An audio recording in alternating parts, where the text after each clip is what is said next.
Today is a new day, a new beginning. Each day of your life brings you closer to your destiny. Whether you are young or old is irrelevant. What is relevant is what you do each day. Each day is a new beginning, a new opportunity to be what you truly want to be. The individual self, the ego self, has many desires, wants many things. But the eternal being wants only one thing: that all beings, all creation, return to its source, return to infinite being.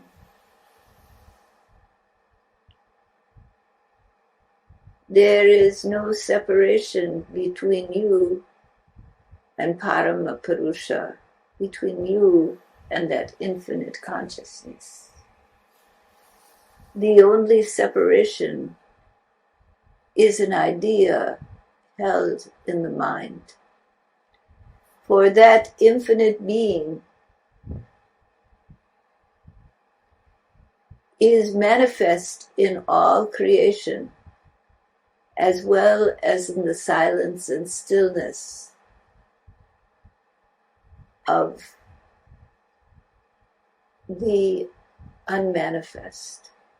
That infinite being resides in you and in all other beings, not inside of you, as if you have the infinite being inside of you, but is everything of you. You reside, that which you think of as you resides inside that infinite being.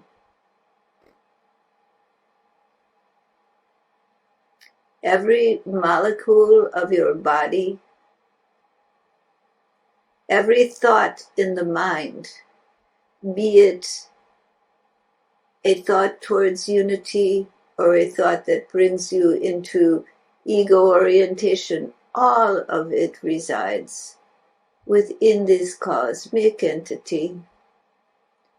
There is no separation, no duality between you and the eternal essence of being. You do not reside apart from that divinity. It is not only the core of your being, it is the all of you.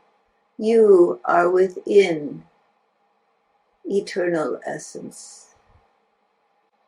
There is no thought you can have, no action that you can do that is outside of that divinity, for all is that.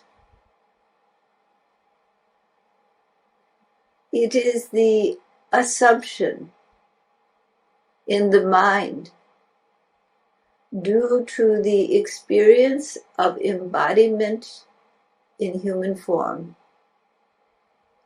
that brings you to believe you are an individual, a separate entity. That is called, that assumption is the essence of ego. That is the core belief that you have, that you are apart, separate, individual. It's because awareness, consciousness is embodied in form with sensory experience, making the perception within consciousness of I and thou, that you are separate from all else, that all forms are individual, apart from each other. And this very notion of separateness, which allows ego to function, which allows you to function in the human body, also causes you your deepest pain. It is the root of your pain. The pain of separation, the pain of duality, is the root of all other pains. The yogis of ancient times realized that in deep introspection, the root cause of their suffering, of human suffering, is this idea, this understanding that you are separate, that there is a separate person apart from everything else. And naturally, feeling this body identity, you fear death. And you struggle to achieve, to bring to you that which will allow your individual survival and allow your individuality to survive, your body-mind to survive. And you fear that which will threaten that survival.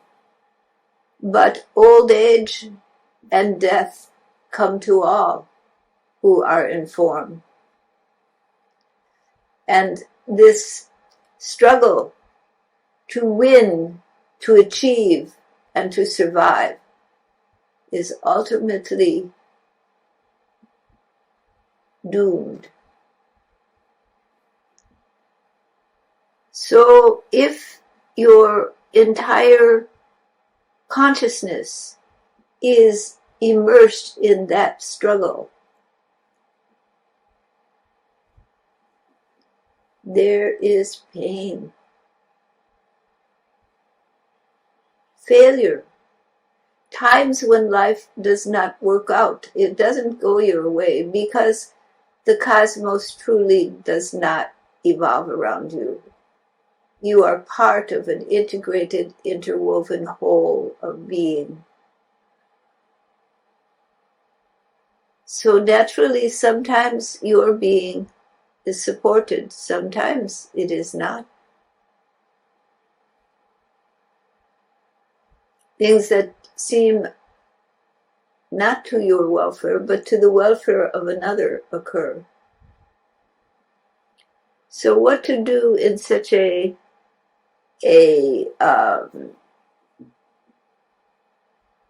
difficult world?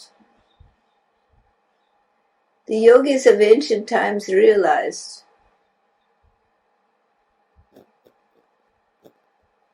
there was only one solution: to go very deep,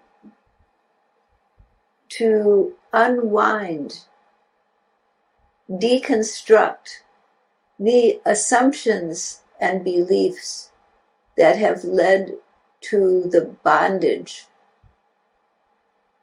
and suffering in human life. How to deconstruct those beliefs? How to find lasting happiness? It can only be found when your mental capacities,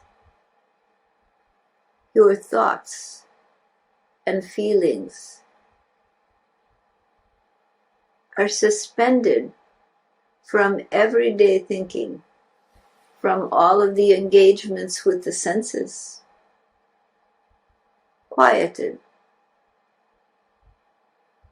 so that you begin to feel yourself. You become aware of your own existence.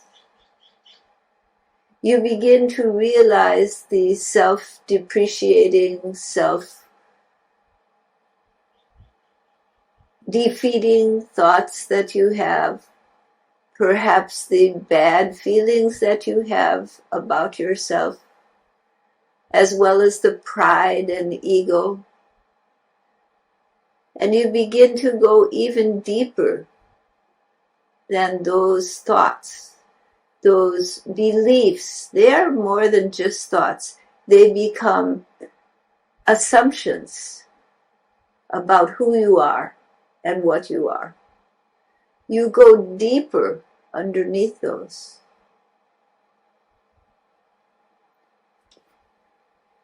Putting the thoughts aside, putting the assumptions and beliefs you have held about who you are aside.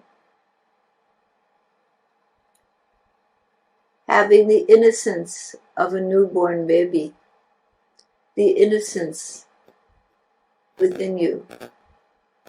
Letting go of all of these burdens you have carried. Find the depth of your being. And when your attention and awareness focuses on your innermost self, you begin to realize there is something more. That the assumptions you have made about who you are, what you are, they're not true.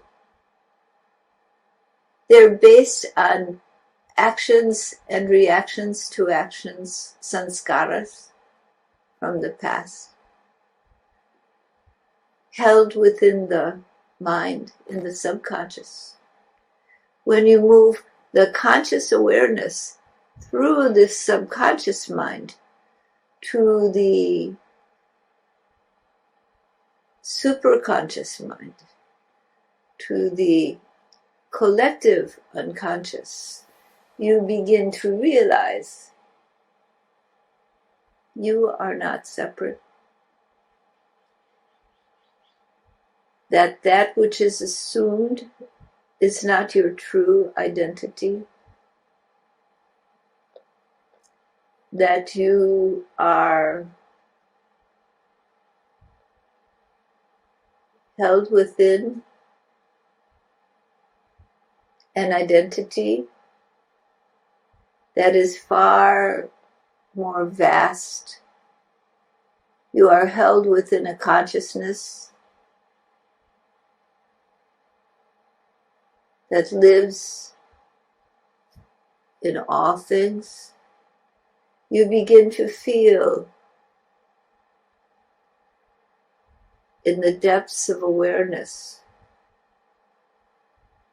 when your attention is shifted from the senses and the assumptions to your innermost consciousness, in the stillness of being, in the depths of yourself. You find that which you have thought of as you is but a passing dream in a vast stillness, in an eternal love, which does not move with time. It always is as it is. There is no time, no place, for there is no dream. It is only in the dream that time and place exist. that there is movement, but beneath it all is the stillness, the love, the eternal home in which you abide. You have not only come from there, you abide within it, always, knowingly or unknowingly. The dream is in the mind of the dreamer. Whether the dream character realizes they are in the mind of the dreamer or not, they remain within the mind of the dreamer. Likewise, you remain an internal being. As the dream of creation plays out, interwoven, interconnected, a whole.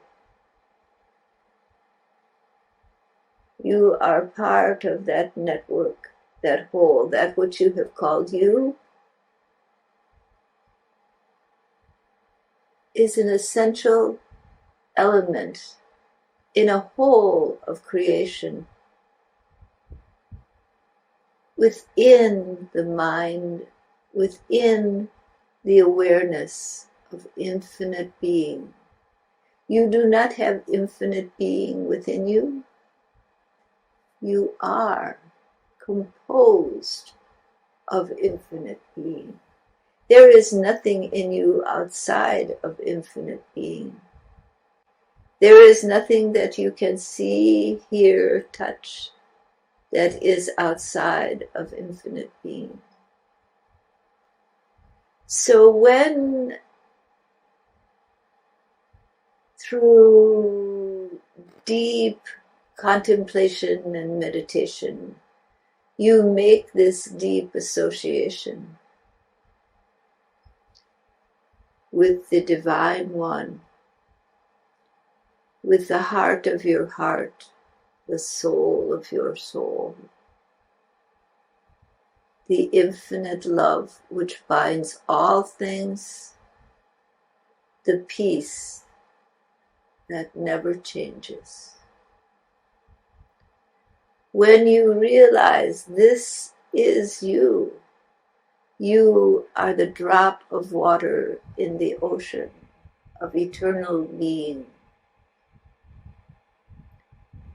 Then what happens? Through continual association, the dreams, the beliefs, the assumptions begin to fall away. You know you are not this and that idea that you have had about yourself, belief based on past experience. You are instead the eternal one, the knower, the extension, the consciousness that is aware. You are instead the love, which is so deep it cannot be put in words. This is your true nature. And as you abide in this, it becomes more consistently your experience. There is no difference between waking, deep meditation, sleeping. We think that there is a difference. But as you grow deeply into the nature of the self, as you grow deeply into the beloved of your heart, into your Baba, into your source, you realize that is all around you. You live in all that is lives within you. You reside in eternal being. Eyes open, eyes closed. It remains the same. There, what you have known as you dissolves and surrender into the whole of being. There, lover and beloved are one. There is no duality. Take that with you. Stay in association with your eternal nature, and you will find that it becomes your constant experience.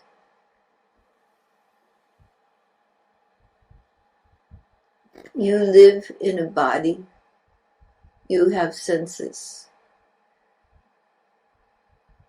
It does not mean you need to be separate.